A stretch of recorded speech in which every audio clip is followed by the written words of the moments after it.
আপনি কে? কে আপনি কে? আমাদের বাড়ি চলে এলেন? আপনি কেন? আপনার স্ত্রী কোথায়?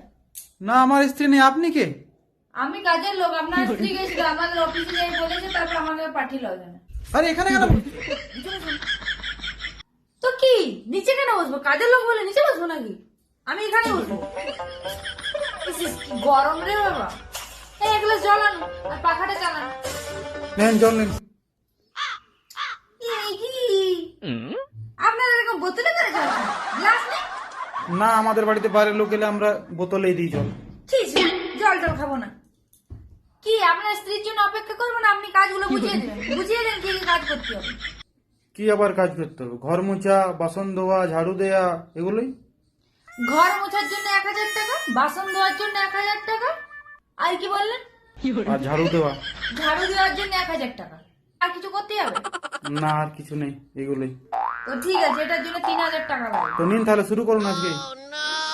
না না, আজকে থেকে কি শুরু করবেন? আজকে প্রচন্ড গরম, আজ থেকে আমি শুরু করবো না। তো আমরা পাচ্ছি না, ওই জন্য তো আপনাকে বলতে গেছিলাম। আজ থেকে আমি করতে পারবো না, আজ থেকে করা যাবে না আমার। অন্যদিন আসবো নিজের পছন্দ মতো।